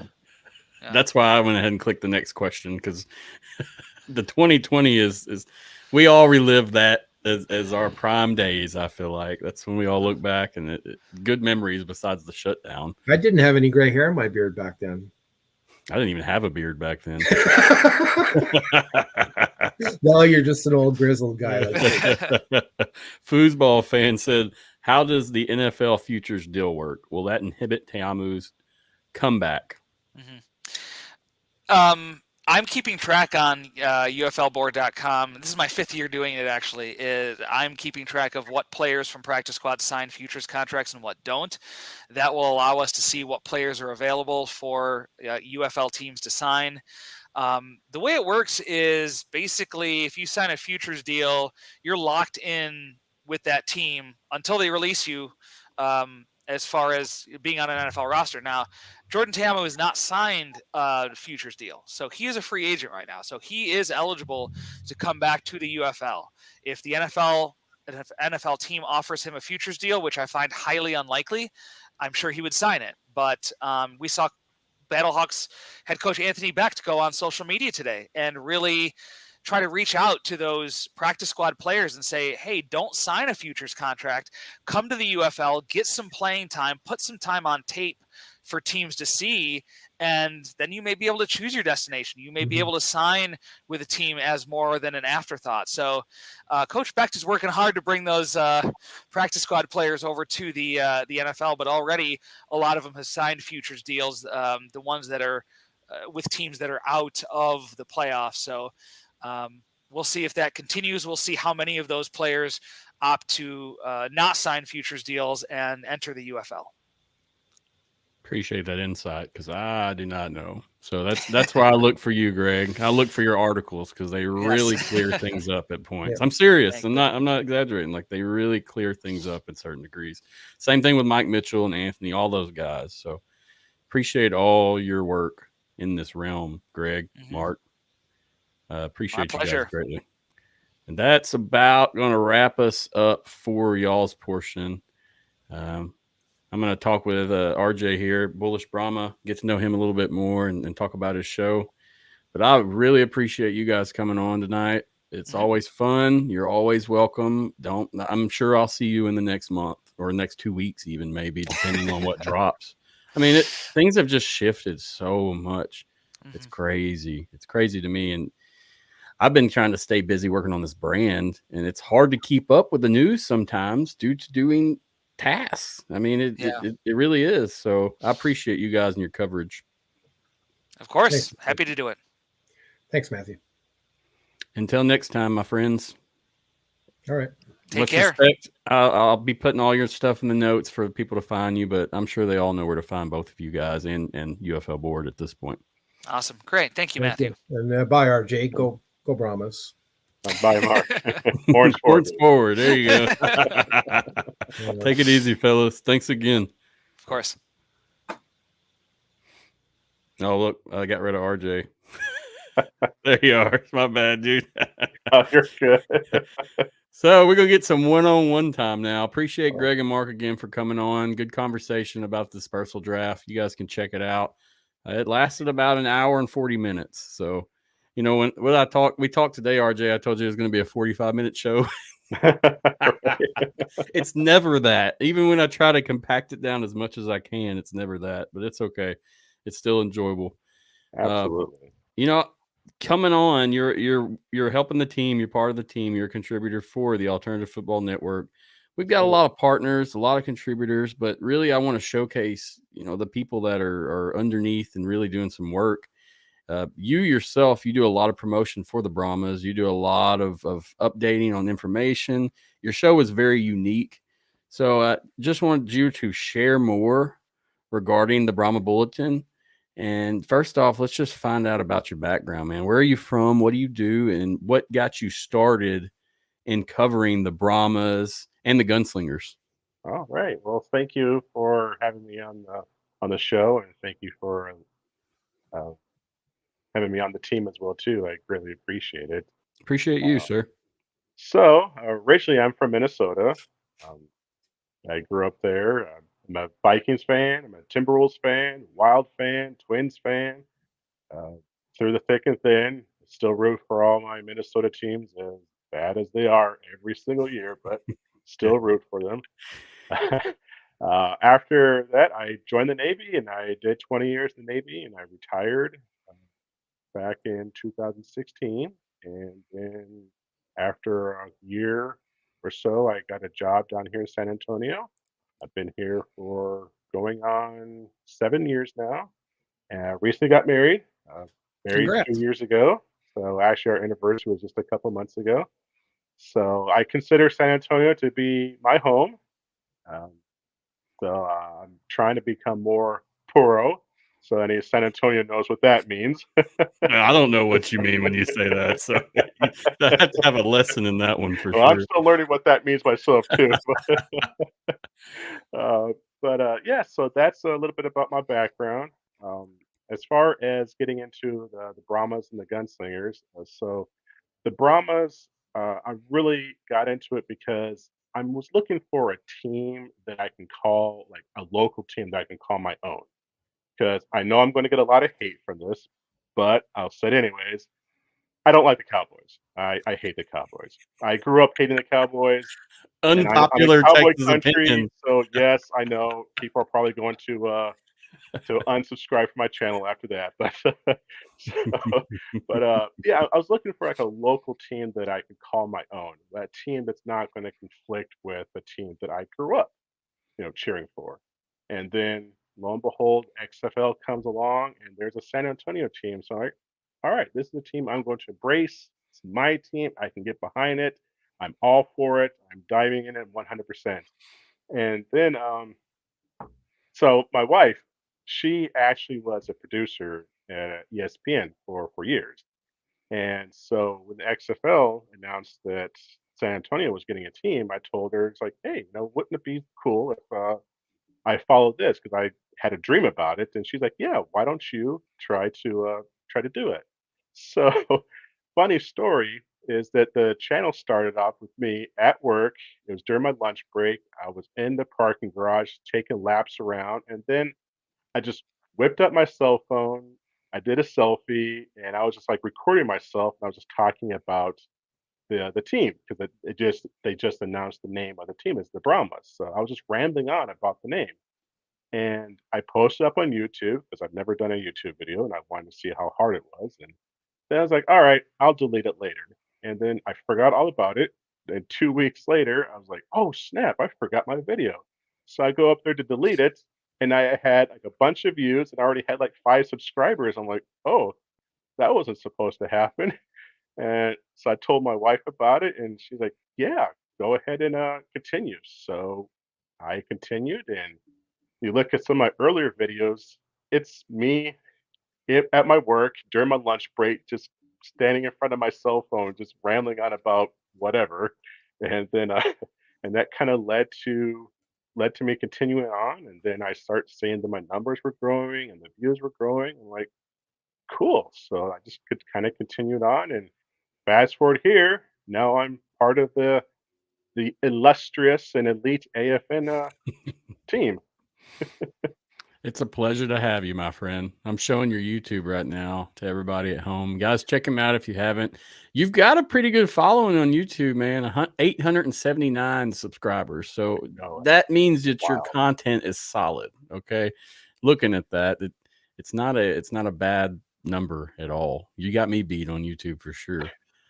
I noticed your content as well in the season last year, though, and I watched it a few times. I can say personally, Oh, and thank you. it was enjoyable because it's a real perspective. You know, you're not trying to be a character necessarily. You're not trying to do anything but be yourself and then talk about teams. So I feel like that's crucial, and it's the same thing with this show. Being a real person goes a long ways with people. People don't want fake individuals all the time. They want some real people. So. In terms of like your YouTube and stuff, what's kind of like your goals in covering, the Brahmas or the San Antonio Gunslingers? How are you kind of gauging out what you want to accomplish with your show and your coverage? Well, first and foremost, I just want to spread my passion and love for both teams to as many people as I can. And I'd like to be a trusted source for news and information regarding both teams. Not so much into rumors and speculation. I just like to present the facts and stories and articles in pretty concise manner. Most of my videos are usually like 15 to 20 minutes long because I know a lot of people don't like to sit through a very long, lengthy, rambling video. So I try to keep it short and concise. And most of my formats is like in a vintage newspaper type of thing. So it's kind of retro, which is kind of in style these days. But yeah, so my goal is to spread my passion, get the word out because XFL or the UFL now and the IFL are small niches. I mean, they're not as popular as the NFL, obviously. The audience is not as big, and quite frankly, it's probably a lot of people here in San Antonio that don't even know that the Brahmas or the Gunslingers even exist. Yep. So I would just like to be a little small voice out there to try to reach as many people and have fun and be entertaining while I'm at it as well too. And thinking about some changes making to the show. I got some ideas I would like to do for it. This is my first time being on a live stream. Well, Uh, welcome. Thank you for coming on. well, thank you for having me, and thank you for the opportunity. So I was thinking that maybe I might start doing some live stream myself on the show. Maybe doing some like viewer interactions, uh, having them be out there to have their say, to speak their piece, to share their opinions. I see that the comments here are doing really well. There's a lot of Yep. comments in there, and so it's very engaging. And it's like maybe I like to try that with my show to have more interaction with the viewers and get more engagement. It's a lot more enjoyable in my opinion. I did the pre-production like you did, which my show was longer, but that first rendition of XFL 2023, we covered every week we did a show. And I was much more stressed out doing that than doing this. This, I know I can jump on here and it's enjoyable. And once you shake off like making a couple errors or saying a word wrong, it doesn't matter anymore. Because like I told you, we're all humans. Nobody's perfect. Nobody's the most intelligent person out there. We all have flaws. We all make mistakes, but it's the fact that we can interact with the fans and kind of answer their questions, get to know more about them. You see a lot of the regulars when you start doing this, and that's why I always say I appreciate it, because I see, I always have a steady stream of people that will at least give the content a chance.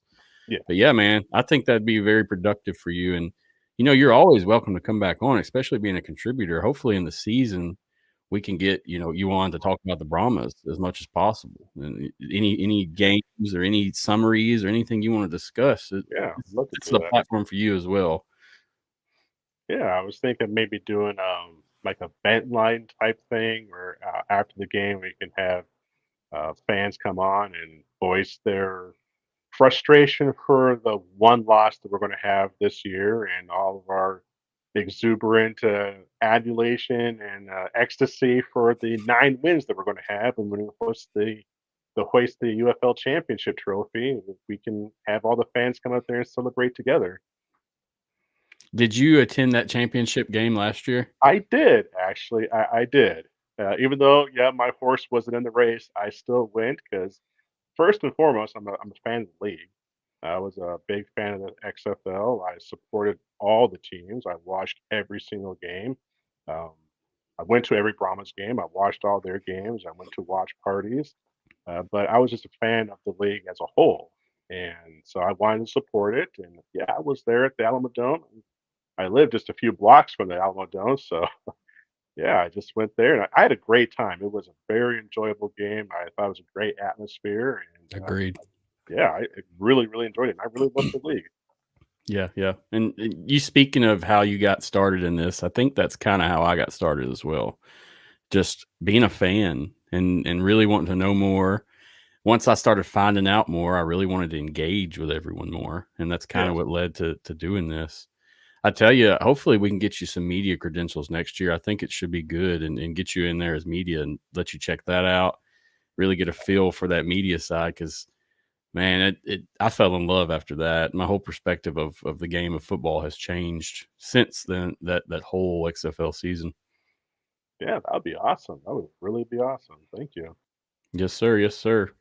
Now, in terms of, like you said, your future plans for your show, you're looking at maybe adding a live stream. Is there any other changes or things that you may be updating in the future? Well, I was also thinking, because last season during my videos, I did a pre-game, like a preview for each week, and at the end of it, um, I did my prediction segment. So I usually did like 4 predictions, 2 offensive predictions, and 2 defensive predictions, and I gave a score prediction. And then I would keep track of all my predictions, and then after the game, I would go back and say, "This is what I predicted, and this was the outcome," and I kept track of my record, and yeah, I was about 24% correct, so my predictions weren't all that good.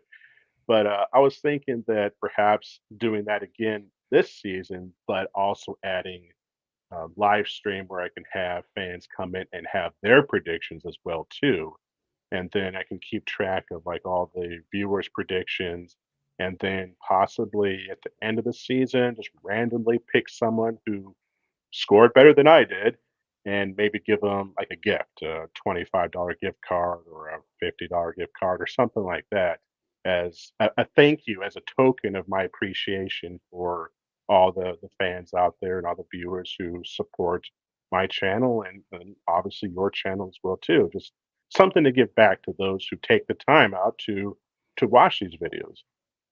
Agreed. And anything you need from me, man, you just ask. You know how you've got direct contact to me from our partnership. Or it's I look forward to what we can do together. We have a lot of different people amongst us as contributors. I think there's 8 now, including me, or 9, including me. But you're one of the shows that actually exist in that realm. So I see me and you working together, and I'm really looking forward to how you evolve in your show. And whatever you accomplish, man, just know that I'll support it and try my best to get it ahead. Yeah, thank you. Thank you. I appreciate it. Yeah, No I'm problem. really excited for this. I'm just looking forward to football again. especially here in San Antonio. There was, all the rumors and the merger news, and there was talk about maybe the teams going away and all that. It's just good to have all that behind us, and now we Agreed. can start talking about football. We can start talking about the games and leave all that stuff behind. And I'm just really excited for it, and just really, really can't wait for the season to start. Agreed. Same note. I'm sick of the rumors, the leaks, the Yes. whatever. I mean, I want to talk about game summaries. I want to talk about how DC defeated. I don't know. I don't want to say a team because everybody's gonna get pissed, but that's kind of what I want to discuss, and I look forward to that as well, man. I appreciate you taking the 2 hours tonight to come on as well. Originally, when we scheduled this, it was just supposed to be me and you basically talking about your show and more about you. It kind of evolved into what we have now, but I'll tell you, you'll learn from the live stream game. It's kind of, you have to let your fans kind of shape the show. Now, they're not in control, but you really got to talk about what they want to talk about and try your best to facilitate that conversation. And that's really what I try to do by having experts like Mark and Greg come on and discuss things that I may not fully grasp or understand. Oh, right. Absolutely. But yeah, RJ, Bullish Brahma, I appreciate you again for coming on, man. Is there anything that you want to leave out with or tell the people at home? I'll have all his socials in the show notes. You'll see I had some flash in there at the bottom. They're on the bottom again. But yeah, find this man, follow him. He's on YouTube, Facebook, and Twitter/X. Appreciate your work in this realm, RJ. Thank you. Thank you very much. And just to all the people out there, especially those in San Antonio, the big thing is go to the games. Get your butt in the That's the big seats. thing. Get your butt in the seats, right? Yep. Support the team, because that's how we're going to survive. Because, I mean, I get it. There's those that laugh and scoff and mock and ridicule spring football, because we all know it has a very bad history. I mean, that one league starts and then 2 years later folds. Another one comes and then it folds. Another one halfway through it folds. So we get it. And we know San Antonio, even though I'm not from San Antonio, I've done my research and I know that San Antonio has a very long history of failed football teams in this city. And so I get it.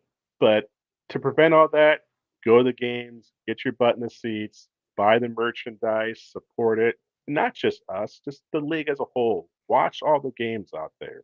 The viewership's going to get up, then the revenue for the league's going to get up, and that's just going to make it stronger and thrive and stuff. So that's what we do. Just get to the games, guys. That's the big thing. That's all I really want. That's the whole purpose of my channel, is to grow awareness and get people to the stadiums. Yes, sir. We like it, and I appreciate it. And I wanted to hit you with this before we left. Texas Talking Football. I'm guessing that's Jay. He said pure, like totally San Antonio. So now we know. That's why we have the partners and contributors, though. I've tried. Yeah, I'm not a native San Antonio. I've only been here 7 years. I still have a lot of affiliation, and my heart still is in Minnesota a lot of times. But I'm trying to be Puro. I follow the Spurs. I root for the Spurs, except when they play the Timberwolves. Um, I do watch the SAFC soccer teams. I go to the Missions games. I watch them. I try to support all the local teams here. So I'm trying my best to be more San Antonian. I think you do a good job, man. Keep representing and doing your thing. You got a lot of support from the people in the comments also. You got Brahma Babe, Rick 8-Bit, Texas Talking Football. I mean, these are all people that support you as well. So Thanks, keep guys. up the good work, man. And don't get down over anything. Keep this. It's going to be a good season. And I think, Yes. especially with this team approach, we're going to have a good time. Oh, And, yeah. I'm glad that we could break you in tonight with this 2-hour stream. Take some of the pressure off with some guys who actually know what they're talking about. Exactly. But yeah, man, it's been a good time, and I appreciate it again. I'll share everything so they can find you easily, and look forward to what you do, man. Thanks again for coming on. Thanks again for having me. I appreciate it. You're very welcome, RJ. If there's anything you need, you reach out, okay? Yes, sir. Have a good one, man. Thanks You again. too. Horns forward, baby. Horns forward. Horns forward. I will say it with you. Take it easy, my friend. You too. All right. I was trying to wrap this thing up under 2 hours. Appreciate the Bullish Brahma, RJ, for coming on tonight, as well as Mark and Greg. Great times, great conversations. It's fun. It really is enjoyable, especially when we have this relationship now that everybody kind of has their own place. There will be some updates coming to the show. Expect to see those next week. I've been working diligently on this stuff. I mean, all the time. I've been doing this for 2 weeks now. Lots changing. I'll tell you, Thursday, we actually have an interview series that starts up, and it's through AFN. And we'll just be interviewing different football people amongst the whole realm of football, whether it's personalities, players, coaches, staff, whatever. So check that out Thursday at 2 p.m. Central special time. Typically, we're going to try to book it in the same 7:30 Central time, but this Thursday is 2 p.m. Central. It should be a good conversation. Got Call Plays with Kaylee coming on. Kaylee is a media personality, sports analyst / host. She does a few different co-hosting and hosting projects, but she's really broken out in the sports world this past year, 2 years ago. And so we're going to have a good time talking to her, get to know her a little more and see what she's about, and then find out more about her show. What I've found in doing all this is I really want to have a platform where we're not dedicated to a league as well. Well, this will stay. This podcast here will stay covering the UFL, no doubt. But we want to open our doors up to more individuals and more people. I've interviewed a lot of individuals this past year. I've interviewed a lot of players. Most were from IFL or smaller leagues. So I really want to give all those people that platform and the voice and the chance to speak and not be shadowed by something else. So looking forward to that. Check in Thursday. I should have the link up tomorrow with some more stuff dropping. I just don't want to drop everything without having it officially done. Appreciate you watching tonight. If you made it for the full 2 hours, you are dedicated, and I look forward to talking to you guys more. If you need anything, if you have a comment, concern, you can message me, Twitter, Facebook, whatever. I'm available. Reach out. Don't be shy. I'm here.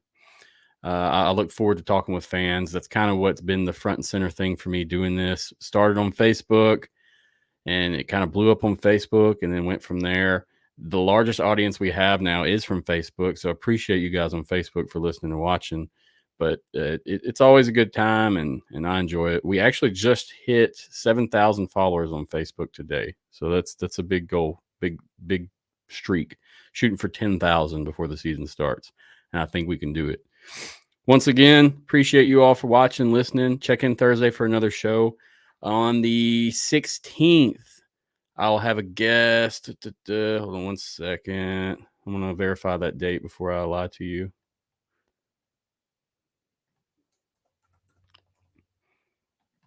Yes. So the 16th at 7:30 p.m., we'll have Luke Miller coming on. Luke does some coverage of the Birmingham Stallions. He's a correspondent for UFL Newsroom. So look forward to talking with him. We don't get as much USFL personalities on here. So it's good that we can actually branch out and talk to someone else that is an expertise in this field. So look forward to talking with you, Luke, on the 16th. That's it for me. It's been a long one. It's been a fun one. Like I said, guys, check out the site, alternativefootballnetwork.com. It's still being worked on. I've been working really hard on it, but hopefully we're getting to a good direction. And we're adding partners. I've got some more partners to announce, actually, for shows and coverage. Just haven't had a chance due to just busy. So appreciate you all again. Look forward to the changes. And thank you for watching, supporting, and listening. I am Matthew Tyler, and that's the end for me. Peace out. Much respect. Go Houston Roughnecks. Bye-bye.